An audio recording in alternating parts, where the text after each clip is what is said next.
Hello, everyone. Welcome to the Creative Help Podcast. My name is Françoise Hélène. I'm a poet, author, early years teacher, independent researcher. On this podcast, I interview artists and experts who share their knowledge about creative health. So here you'll learn a lot about how the arts, literature, music, nature, and creativity overall can help you increase your well-being.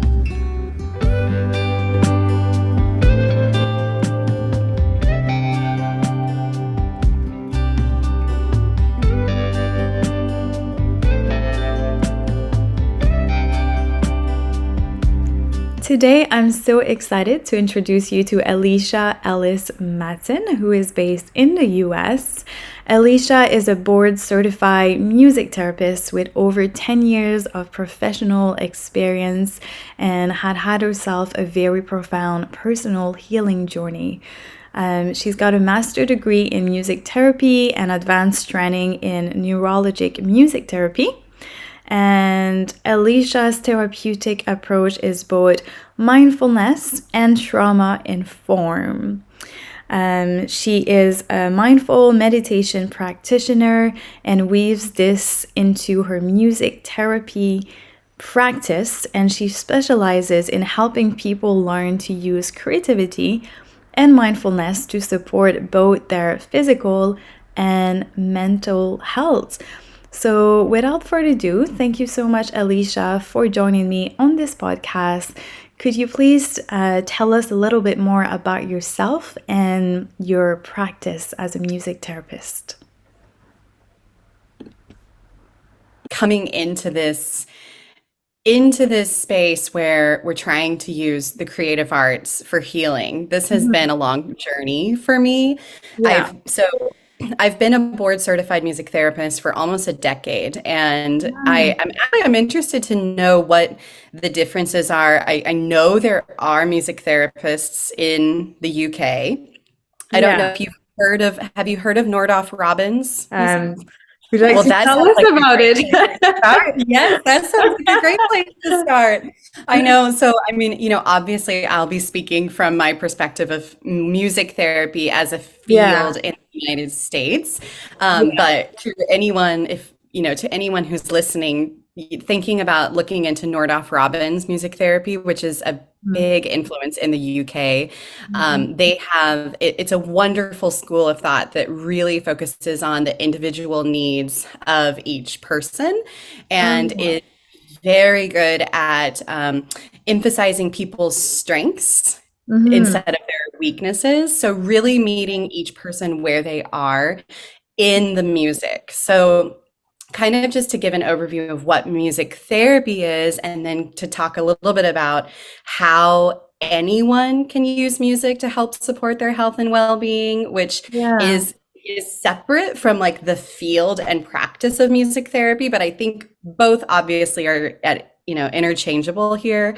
The field of music therapy so we are board certified as music therapists. So we have gone through specific training that enables us to then sit for our board certification so we can practice with the title music therapist. And what that means is that we use music to facilitate the therapeutic process. So in many cases, the biggest thing that I tell people is that music therapy is a very interactive process.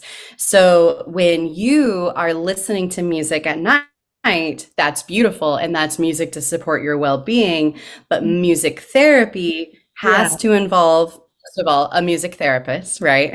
And it's an interactive process. So it is a really beautiful way to support people in an evidence-based manner. That's the thing that's so exciting about music therapy. It's based in science. We know that engaging in music can activate parts of the brain that can help you with improving your mood, reducing anxiety, reducing depression, even just the act of engaging in a music making process with another human being can be deeply healing and restorative. And one of the questions I often get is, well, do I have to be a musician or do I have to be musically inclined in order to benefit from music therapy? And the answer is absolutely not. Yeah. You can definitely come to me as a client with no previous skills in music, and we are going to use active music making using a lot of different musical instruments, of course, using our singing voice. It's Mhm. all about using the music as the catalyst for therapy. So that's just a kind of a little background about what music therapy is, and I'm happy to answer, any additional questions you have about music therapy. I know it's kind of without seeing it in practice, it can kind of seem a little abstract. So if you have any questions, I'm happy to like answer those.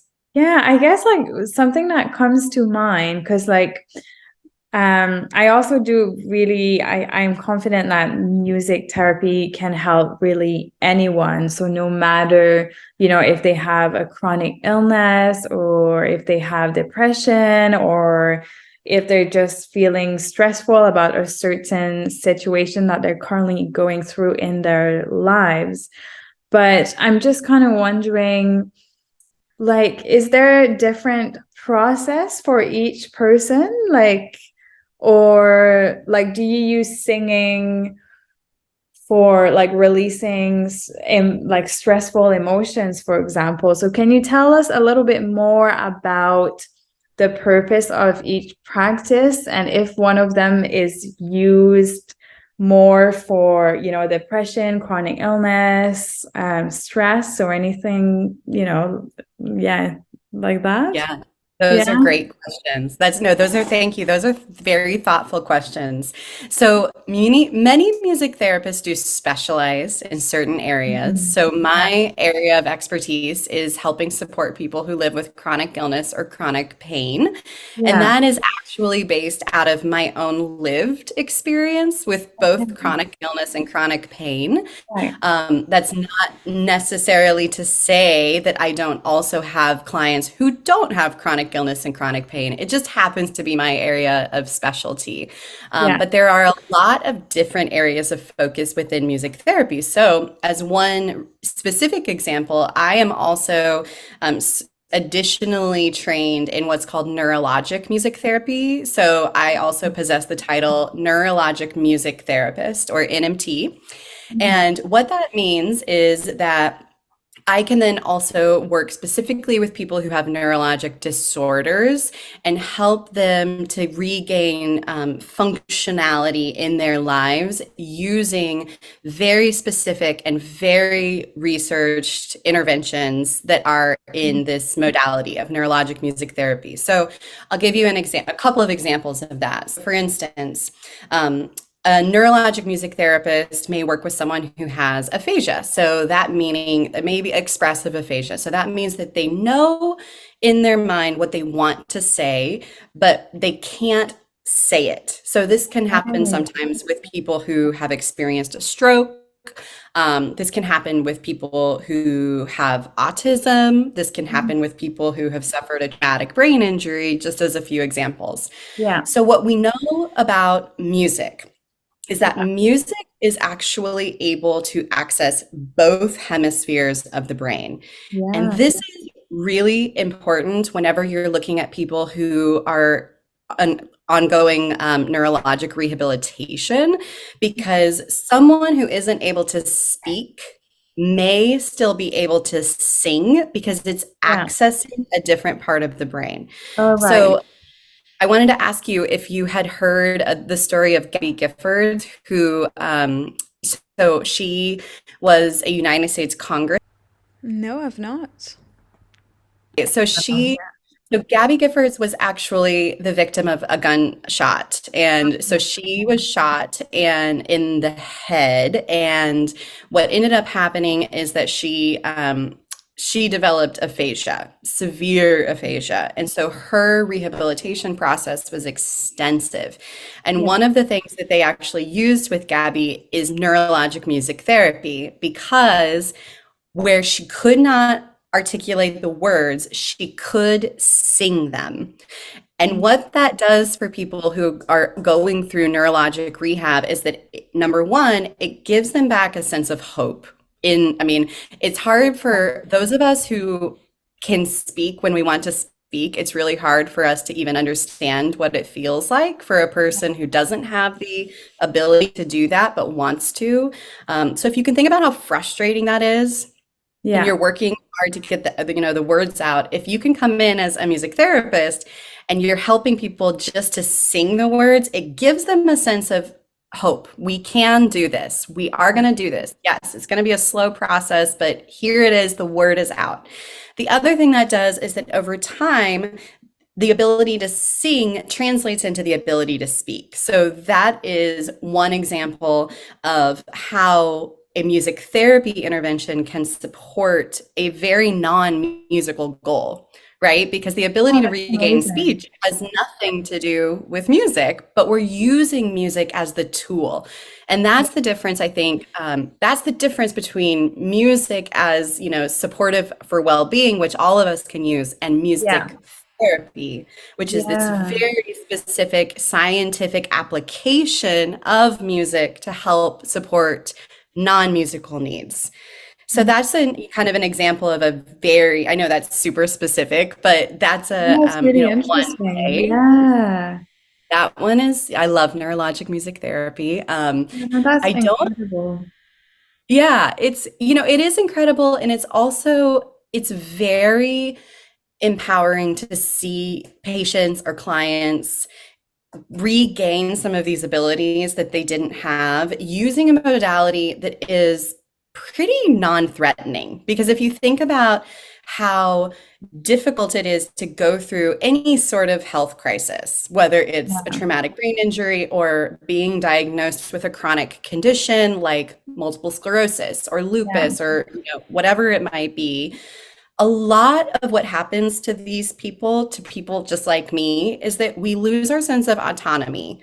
We Yeah. lose our ability to make choices, and a lot of the treatment modalities become really threatening, meaning like a lot of the medications come with side effects. Sometimes Yeah. the side effects are worse even than the symptoms themselves for a Yeah. period of time.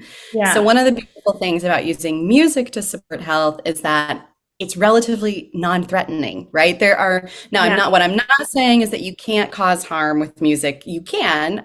That's why we actually have to be very cognizant of how we use music within music therapy. Yeah. And kind of coming back to your question about using music to facilitate an emotional response, Yeah. that's a really good example of that, where we do have to be very conscientious, and that's where our training as therapists come in. Yeah. Yeah. Because, say a client does come to me with severe anxiety or, severe depression, Hmm. I might use, and we're going to use an assessment for every single session for every single client. So no session will look exactly the same, Yeah. because just like in talk therapy, the client is going to come to each session with different needs, right?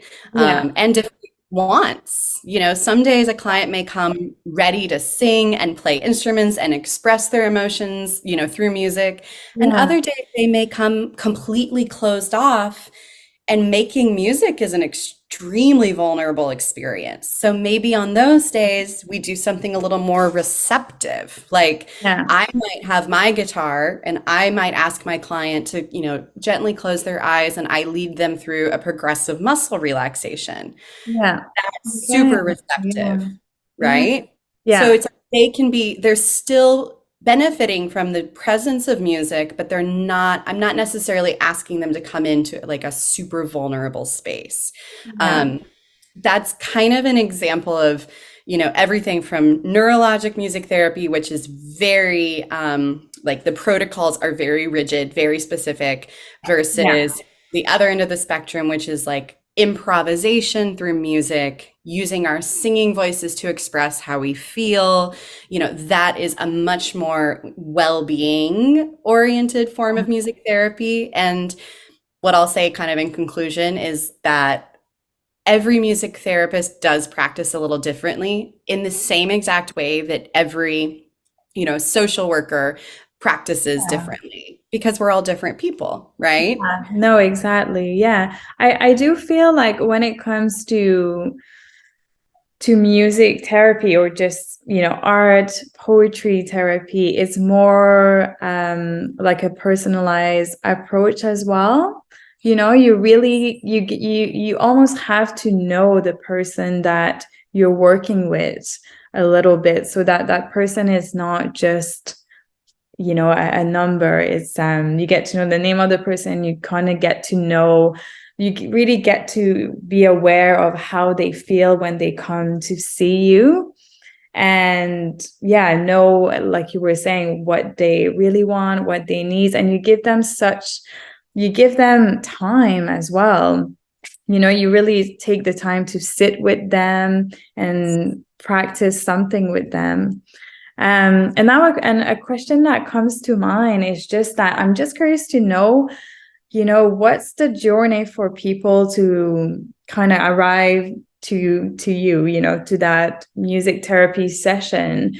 Is it mostly, people who wants to try an alternative to medicine, for example?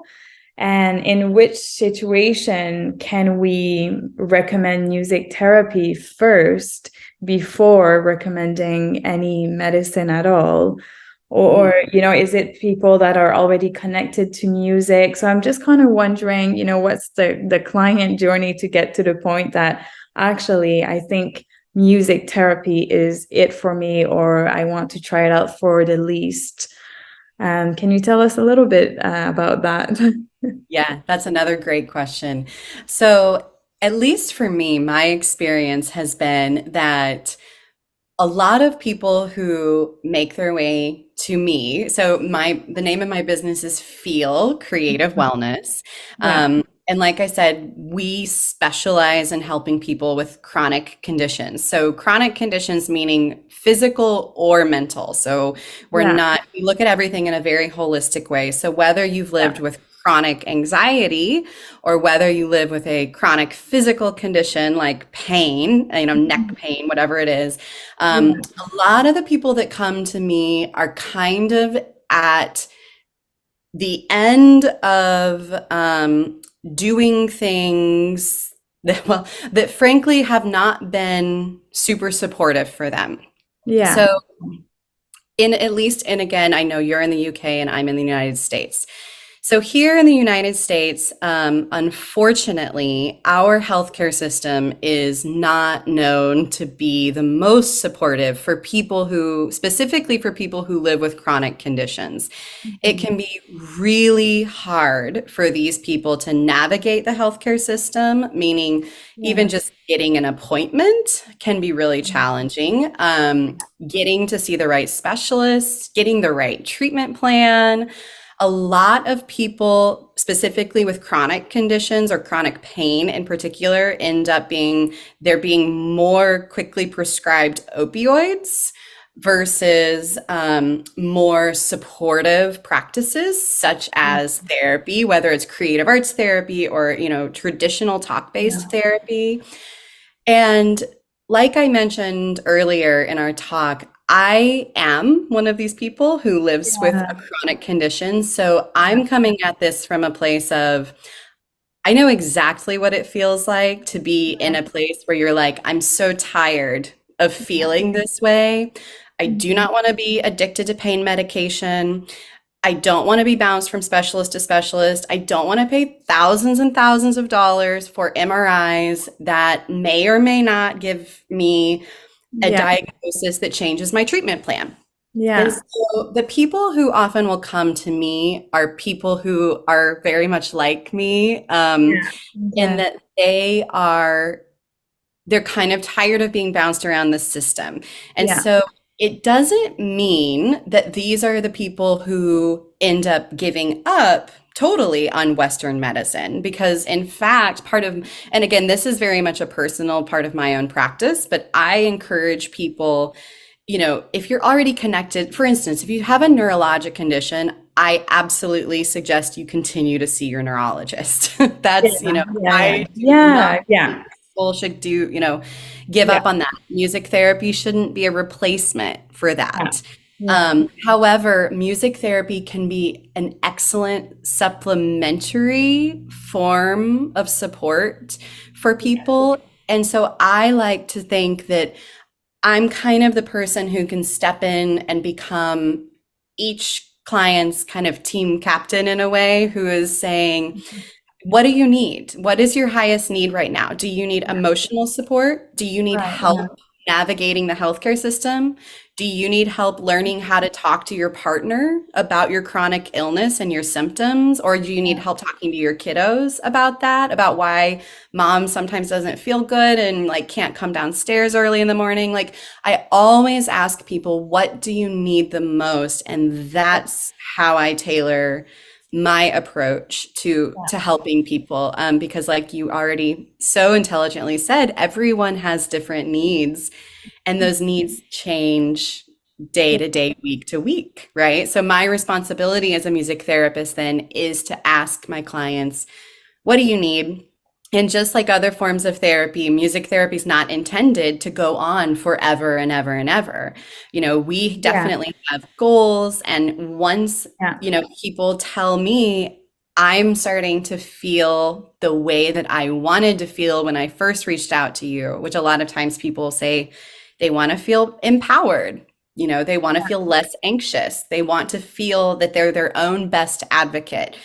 Yeah. That is the point then essentially I say, okay, so now like I've done my work, and then now you can go out into the world and, do your work. So it Yeah. definitely is a supplementary thing to, the more traditional forms of medicine. I have had a couple clients who want to go, all the way to the side of, alternative, holistic Yeah. therapies only. And that's a very individualized decision. It's certainly not Yeah. my decision to make for them. Yeah, yeah. No, that's great that you don't, you do you don't really push just for music therapy as well, and that you understand that, medicine and music therapy can really complement each other, and you let the person make their own choice as well. But I think it's really, really interesting. And I think it's just, must be such an amazing thing to experience. Like for me, I've been to like more meditative, session with like the singing bowl. So not so much music therapy in a formal way. Um, but I'm wondering as well, is there like a time frame? For example, I know that everyone moves at their own pace, and kind of depending on the situation that the person is going through, and how much, for example, if we talk about like emotional blockages, for example, like it depends how much they have on their shoulder and how deep that wound is from, because it can be years and years.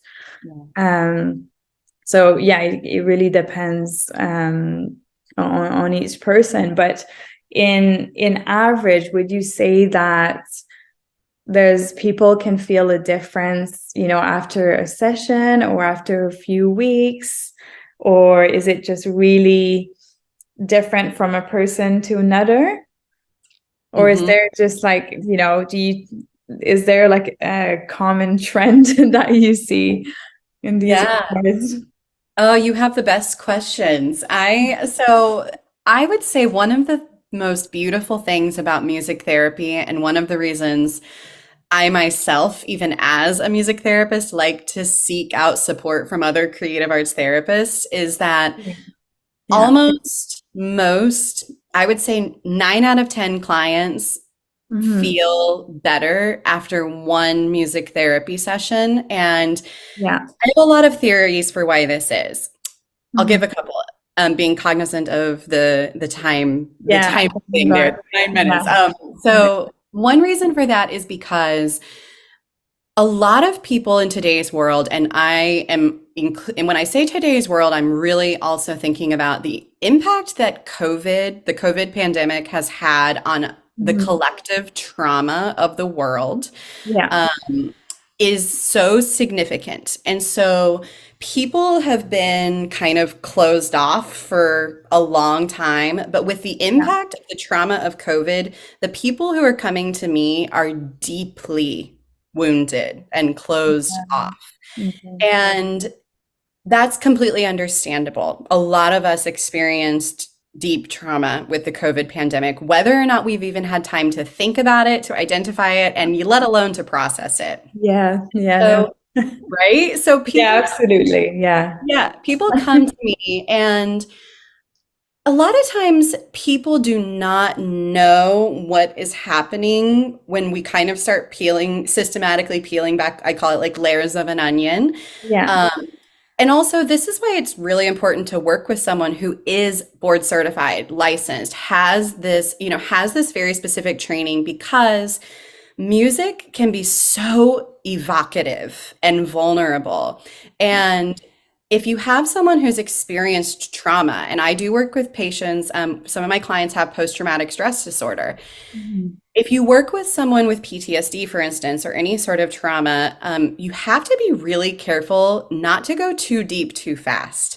And Yeah. we know that music can go deep pretty darn fast. Yeah. So, what I like to do is I like to start slow with bringing people to a place where they can begin to feel what they need to feel. That's why the name of my business is Feel Creative Yeah. Wellness, but not in an overwhelming way where they're suddenly just flooded with every emotion they've ever experienced. That would not be safe for the nervous system, right? So we have Yeah. to do it Yeah. really slowly and in supported way. Mhm. However, what I do find is that because people have been so closed off, because they're so resistant to experiencing whatever the pain is that they need to experience so they can feel it and let it move through them, Mhm. that giving them an opportunity to express themselves through music is often so healing for Yeah. them Yeah. that they leave the first session with a sense of being lighter. It's Yeah. this sense of, oh my gosh, I didn't even know I was carrying all of this. And Yeah. now that it's kind of out of me, I just feel like I can walk a little bit lighter for the rest of the day. And that's why I think any creative arts therapy, whether it's music therapy, art therapy, dance therapy, whatever it might be, it's going to get to the root of feelings Yeah. faster in general. And not to say that you can't experience feeling better after other forms of traditional therapy, Yeah. but this is just this is the nature of creativity in general. Creativity tends to reach the places that just talking doesn't. And that's kind of one of those mysterious things of the universe, right? Where we're like, well, we don't exactly know why, right? Even with your poetry, I don't know why when I sit and read your poetry, I get goosebumps all over me, but I do. Right? And so it's that way with music. When I ask someone, you know, how do you feel? They might look at me and say, fine. If I hand them a hoppy drum, which is a beautiful melodic instrument, and I have a guitar in my lap, and I say, I really want you to play how you feel. Mhm. And then I just let them play whatever they want to play, and I support them not through words, but through music by playing my Yeah. guitar, Mhm. following them through the swells and the dips. And then at Yeah. the end, they may cry, maybe they need to scream and like let it out. That's what I'm there for, is to support people in having a safe emotional expression and then kind of bringing them back. So one session may be, I have never had a client who didn't want to come back, Yeah. but most of the time, people say, wow, that felt really good and restorative. And then they're kind of primed to continue in the process of music therapy, which in general, when people ask me, what does that look like? Typically, most of my clients I see once a week.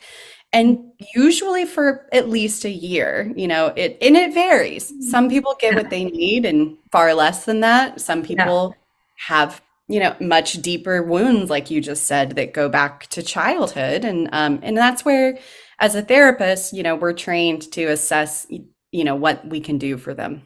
Yeah. Oh wow. Yeah, that's really incredible.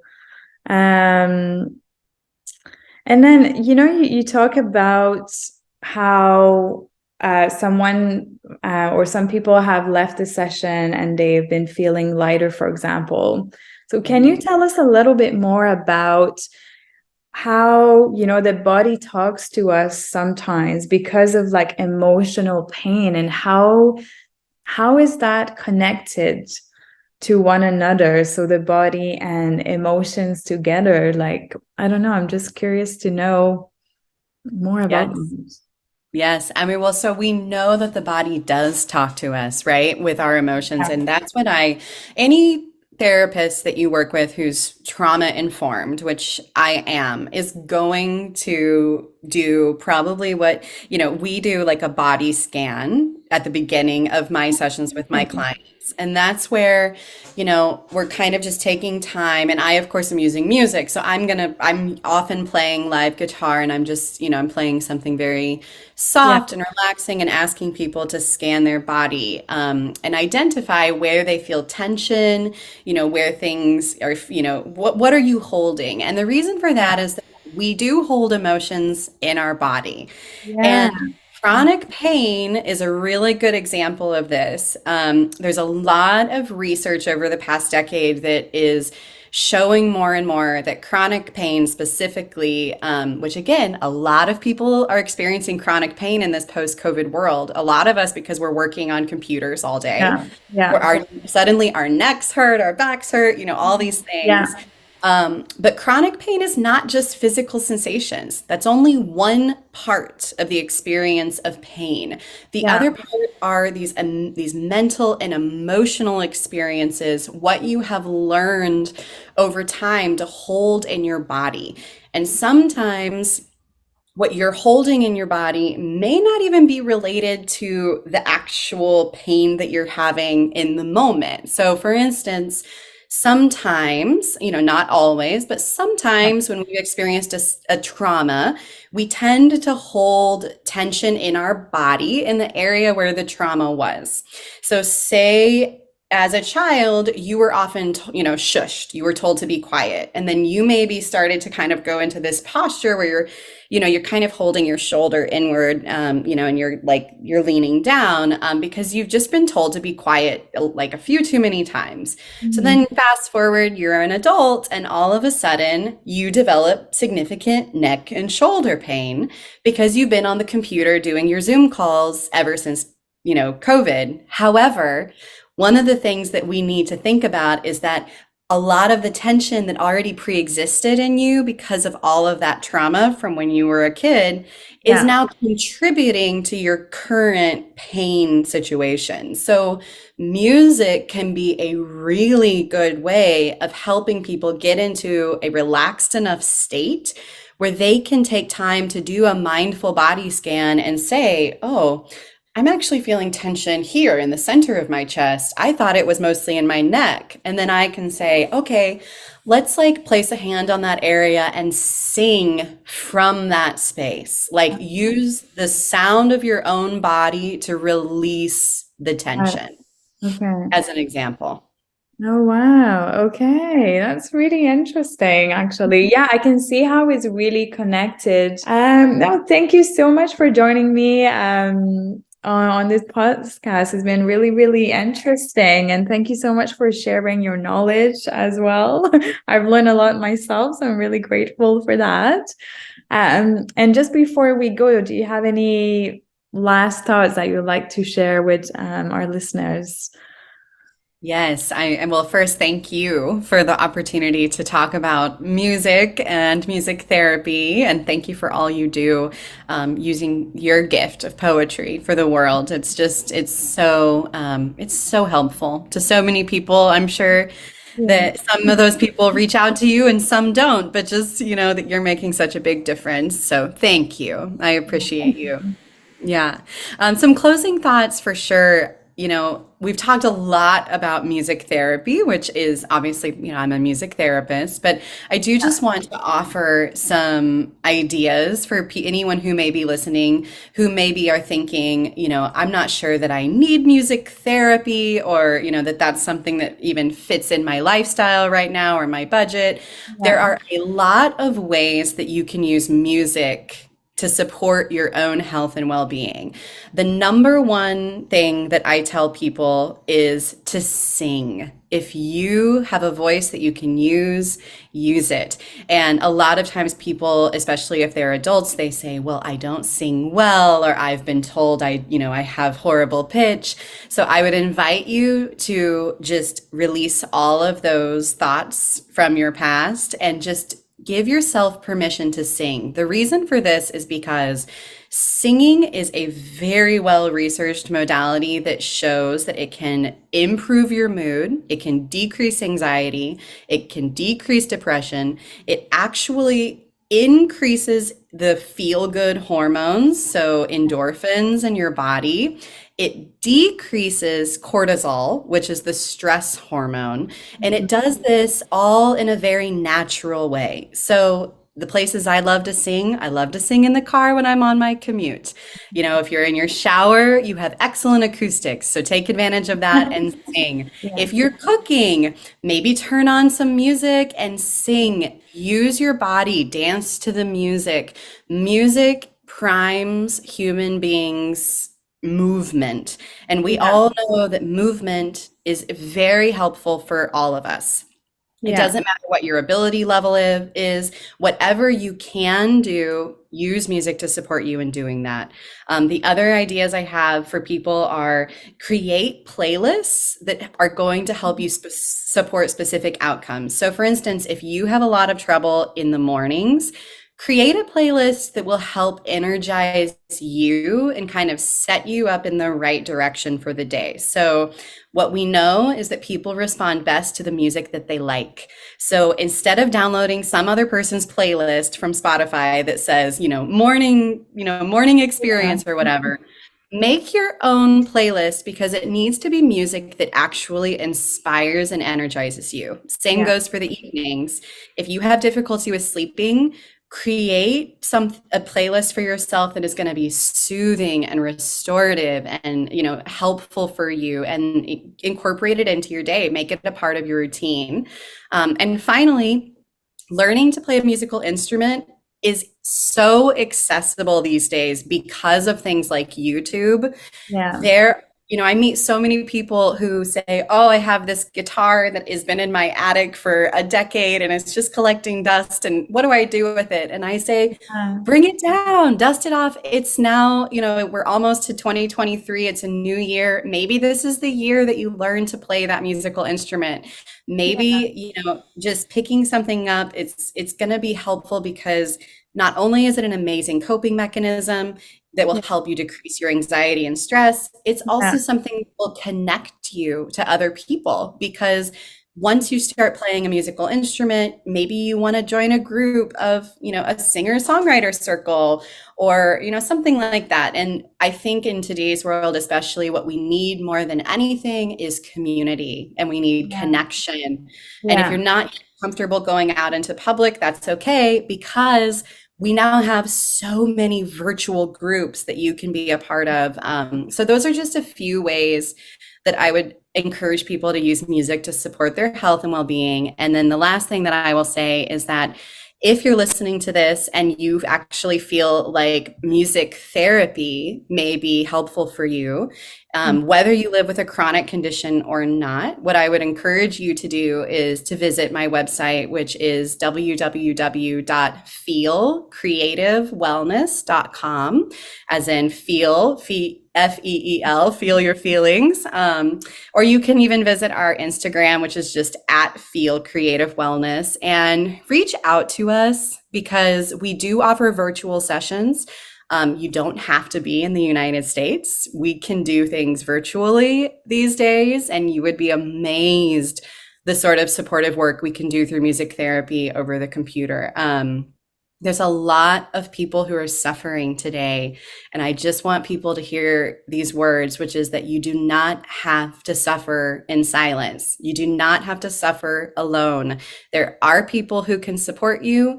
There is help out there. There are resources. And whether or not it's my business or resourcing you to another business that may be a better support system, reach out if and when you feel like you need it. So that's where I'll end my final parting. Yeah, no, thank you. That's really, really great advice. And yeah, I definitely recommend for anyone just to have a look at your page as well and listen to your music and see if they can connect in any way. But yeah, thank you again. It's been really lovely chatting to you. You too. And yeah, thank you so much. It's been lovely to have you. And thank you so much to all of our listeners as well. I hope that you learn a lot from this podcast and that it helps you deepen your connection with music. And my name is Françoise Hélène. Come and connect with me on Instagram. My Instagram is Françoise Hélène Poetry. Or you can also get in touch through my website, which is www.francoisehelen.com. And we shall meet again through the next podcast.